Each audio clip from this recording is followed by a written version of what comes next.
Selamat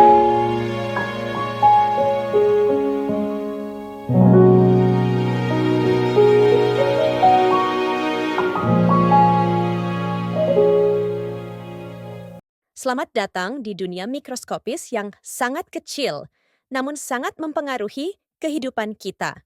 Dalam video ini, kita akan menjelajahi dua jenis infeksi dari mikroorganisme yang sangat penting. Mikroorganisme penyebab infeksi dapat berupa virus atau bakteri. Meskipun keduanya sangat kecil, keduanya memiliki cara yang unik dalam menyerang tubuh kita. Virus adalah mikroorganisme yang membutuhkan sel inang untuk berkembang biak. Virus ini memiliki struktur yang sangat sederhana, terdiri dari materi genetik seperti DNA atau RNA yang dilapisi oleh protein pelindung. Ketika virus memasuki tubuh, ia akan menyerang sel-sel tubuh dan memaksa sel-sel tersebut untuk menghasilkan virus baru. Infeksi virus bisa menyebabkan berbagai penyakit, dari yang ringan seperti flu hingga yang lebih serius seperti HIV, AIDS, atau hepatitis. Begitu masuk ke dalam tubuh, virus mencari sel targetnya. Setelah menempel pada permukaan sel, virus akan memasukkan materi genetiknya ke dalam sel. Di dalam sel, virus mulai mengontrol mesin sel untuk memproduksi komponen-komponen baru dari virus. Akhirnya, sel tersebut akan pecah, melepaskan virus baru yang siap menginfeksi sel-sel lain. Berbeda dengan virus, bakteri adalah organisme hidup yang dapat berkembang biak di luar tubuh manusia. Bakteri memiliki struktur yang lebih kompleks dengan dinding sel, membran, dan bahkan beberapa memiliki flagela untuk bergerak. Bakteri dapat menginfeksi tubuh dengan cara memasuki sistem pencernaan atau saluran pernapasan.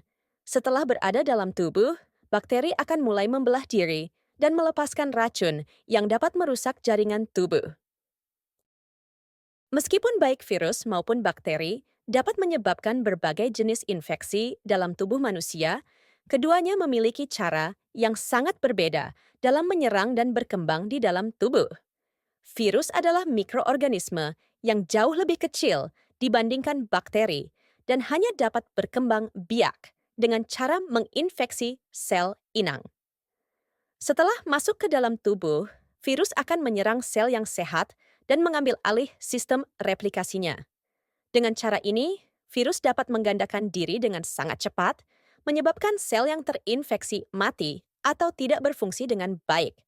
Penyakit seperti influenza, COVID-19, hepatitis, dan HIV/AIDS adalah contoh infeksi yang disebabkan oleh virus. Karena virus tidak bisa hidup sendiri di luar sel inang, mereka seringkali lebih sulit untuk diatasi dibandingkan bakteri, dan dalam banyak kasus, tubuh harus bergantung pada sistem kekebalan untuk melawannya. Di sisi lain, bakteri adalah organisme bersel satu yang dapat berkembang biak secara mandiri tanpa harus menginfeksi sel inang. Beberapa jenis bakteri dapat hidup secara alami di dalam tubuh manusia tanpa menyebabkan penyakit, bahkan bermanfaat bagi kesehatan, seperti bakteri yang ada di saluran pencernaan. Namun, ada juga bakteri patogen yang dapat menyebabkan infeksi dengan melepaskan racun atau merusak jaringan tubuh. Penyakit seperti tuberkulosis, infeksi saluran kemih, pneumonia bakteri, dan difteri adalah contoh penyakit yang disebabkan oleh bakteri berbahaya. Karena perbedaan cara hidup ini, pengobatan untuk infeksi virus dan bakteri juga berbeda. Antibiotik hanya efektif untuk membunuh bakteri dan tidak bisa digunakan untuk mengobati infeksi virus. Sedangkan infeksi virus seringkali ditangani dengan vaksinasi, obat antivirus, atau meningkatkan daya tahan tubuh agar dapat melawan virus secara alami. Berikut ini tabel perbandingan karakteristik bakteri versus virus.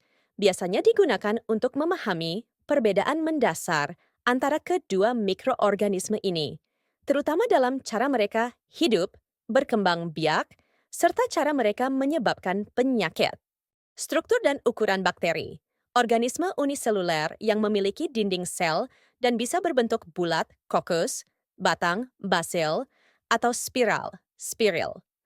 Ukurannya berkisar antara 0,2 sampai 10 mikrometer. Virus.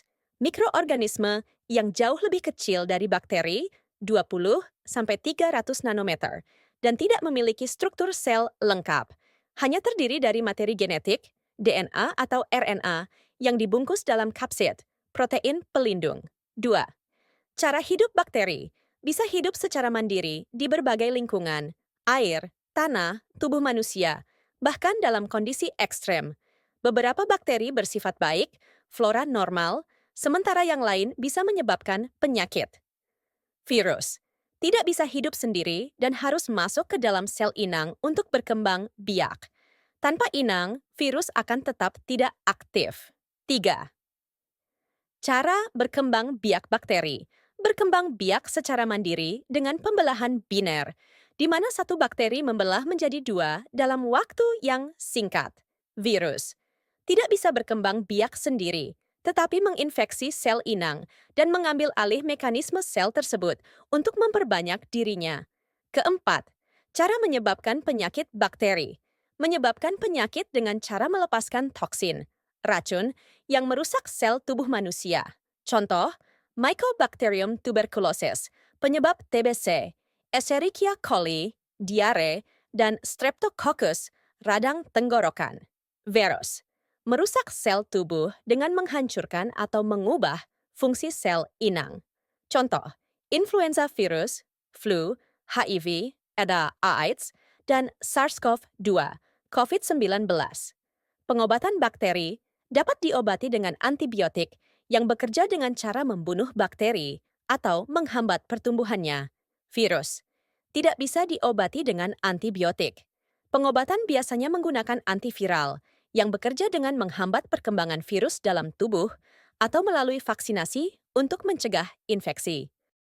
Tubuh kita memiliki pertahanan alami yang disebut sistem kekebalan tubuh, yang berfungsi untuk melindungi kita dari berbagai ancaman, termasuk virus, bakteri, jamur, dan parasit yang dapat menyebabkan penyakit. Ketika agen infeksius masuk ke dalam tubuh, sistem kekebalan tubuh akan segera merespons untuk menghentikan atau menghancurkan patogen sebelum mereka berkembang lebih lanjut dan menyebabkan infeksi yang serius. Setelah tubuh melawan suatu infeksi, sistem kekebalan tubuh akan menyimpan ingatan kekebalan tentang patogen tersebut. Ini memungkinkan tubuh merespons lebih cepat dan lebih efektif jika terpapar oleh patogen yang sama di masa depan. Inilah alasan mengapa vaksinasi sangat penting. Vaksin membantu tubuh mengenali patogen tertentu tanpa harus mengalami infeksi sebenarnya. Sehingga ketika tubuh benar-benar terpapar, sistem kekebalan sudah siap untuk melawan dengan lebih cepat dan kuat. Cuci tangan dengan benar.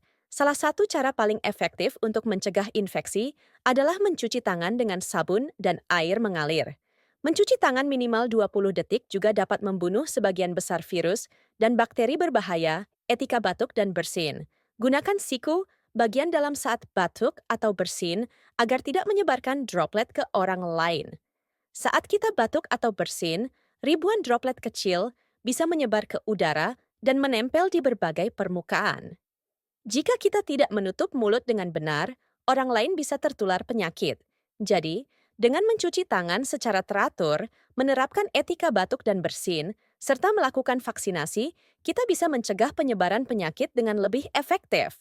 Kesimpulannya, baik virus maupun bakteri merupakan agen infeksius yang dapat menyebabkan berbagai penyakit, tetapi keduanya memiliki perbedaan mendasar dalam struktur, cara hidup, reproduksi, serta cara menyebabkan infeksi.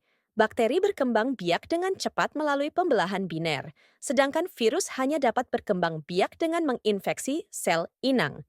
Infeksi bakteri dapat diobati dengan antibiotik, sementara infeksi virus memerlukan antiviral atau vaksinasi untuk pencegahan. Penyebaran agen infeksius dapat terjadi melalui berbagai jalur, seperti udara, droplet, kontak langsung, atau melalui vektor, dan dipengaruhi oleh faktor-faktor seperti kebersihan, sistem kekebalan tubuh, lingkungan, dan perilaku sosial. Sekian dari kami, terima kasih yang sudah menonton. Jangan lupa untuk selalu menjaga kesehatan dan sampai jumpa lagi.